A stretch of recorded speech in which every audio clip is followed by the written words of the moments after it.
Halo teman-teman bicara animasi. Kali ini kita akan memasuki dunia yang penuh teka-teki dan misteri yang tersembunyi di balik kartun favorit kita. Siapa yang tidak suka menonton kartun?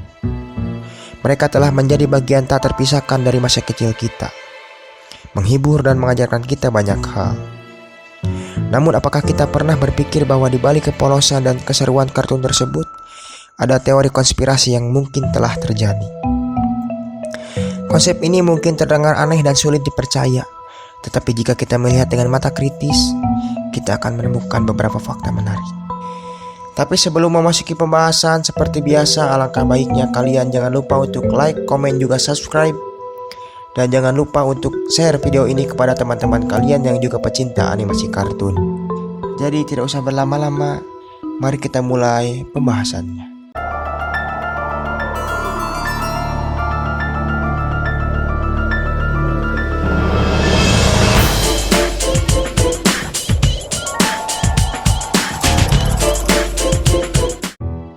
Kartun yang akan Ambin bahas adalah kartun Dora the Explorer. Siapa yang tidak tahu dengan kartun yang diproduksi oleh Nickelodeon ini? Dora the Explorer adalah kartun anak-anak yang ditayangkan pada tahun 2000 dan terus berlanjut hingga beberapa tahun kemudian. Down syndrome adalah kelainan kromosom genetik 21 yang menyebabkan keterlambatan perkembangan dan intelektual. Dipercaya bahwa Dora mengidap Down syndrome dan dia juga mengidap hidrosefalus. Hidrosefalus adalah menumpuknya cairan di dalam rongga otak yang menjelaskan keunikan kepala Dora yang sangat besar. Dora juga diyakini berbicara 3 kali lebih keras daripada karakter lain dalam serial tersebut karena cacat mentalnya. Katakan peta keras, kau melihat tadi? Dia juga menderita ADHD klasik. ADHD atau Attention Deficit Hyperactive Disorder adalah kesehatan mental yang dapat menyebabkan tingkat hyperaktif dan impulsif yang tidak biasa. Itulah sebabnya dia tidak dapat mengingat apa yang peta katakan padanya 3 kali. Boots sebenarnya adalah hewan penuntunnya, dan gelang kuning di pergelangan tangan Dora sebenarnya adalah alat pelacak yang akan berfungsi sebagai alat untuk menemukannya jika dia tersesat. Bisa dikatakan bahwa sebenarnya Dora telah menjadi yatim piatu karena orang tuanya kemungkinan diambil oleh kartel. Dalam acara itu, orang tua Dora hampir tidak pernah muncul dan lagi pula orang tua mana yang akan meninggalkan anak mereka yang masih berusia 4 tahun sendirian dan membiarkan mereka pergi begitu jauh dari rumah. Kartel berperan karena diyakini bahwa orang tua Dora adalah pecandu narkoba yang membeli dari berbagai anggota kartel, dan bahwa mereka menjual Dora ke kartel untuk obat terakhir mereka, obat yang membuat mereka overdosis. Ini juga menjelaskan mengapa kita sering melihat Dora di luar. Secara teoritis, segera setelah orang tuanya meninggalkan Dora, Dora kecil melarikan diri dari kartel dan sejak itu Dora dalam pelarian. Peta yang dia miliki pada akhirnya seharusnya membawanya ke tempat yang aman. Tetapi karena dia masih berusia 4 tahun, Dora tidak dapat membaca peta yang menanyakannya kemana dia harus pergi. Dan untuk mengatasi kehilangan yang mengerikan dari orang tuanya yang dia saksikan, dia telah menjadi pengguna sabu setiap hari, pengguna heroin, dan sesekali LSD.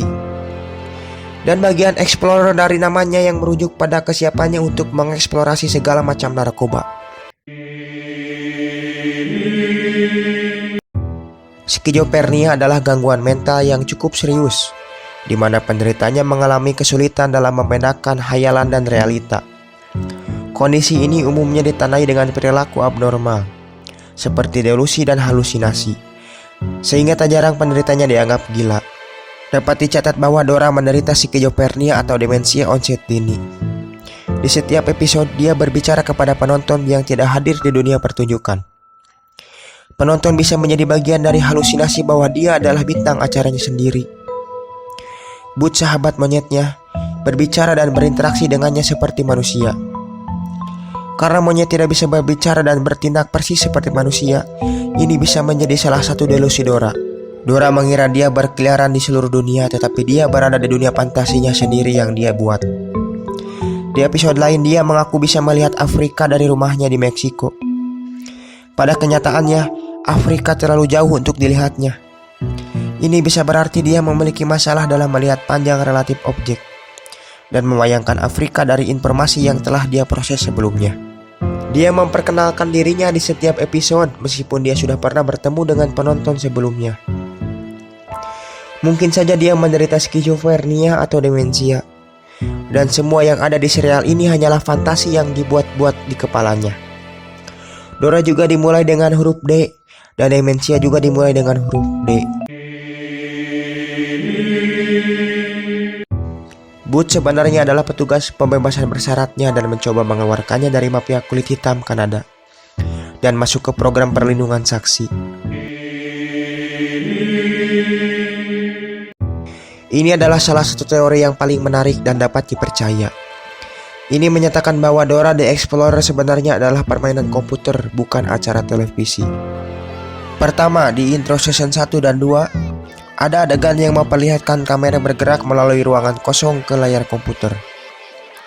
Itu karena semua orang telah lama meninggal dan Dora yang pernah menjadi karakter video game memperoleh perasaan bersama dengan semua karakter lainnya.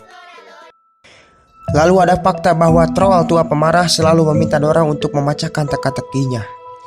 Mirip dengan berbagai game komputer yang mengharuskan pemainnya melakukan tugas tertentu untuk memasuki area baru. Lalu ada bagian yang paling berkesan, yaitu kursor. Setiap kali Dora meminta penonton untuk menemukan objek, panah biru menunjuk ke objek, menyala dan mengeluarkan suara pendek, mirip dengan cara kerja kursor mouse di kehidupan nyata. Ini karena komputer itu sendiri bukan hanya file yang tersimpan di dalamnya menjadi hidup. Itulah teman-teman akhir dari episode kita tentang teori konspirasi di balik kartun Dora the Explorer. Jangan lupa untuk memberikan tanggapan di kolom komentar. Jika kalian memiliki pandangan lain tentang hal ini, admin ingin mendengar pendapat kalian. Jangan lupa untuk menekan tombol subscribe dan lonceng notifikasi. Saya admin bicara animasi. Sekian, terima kasih.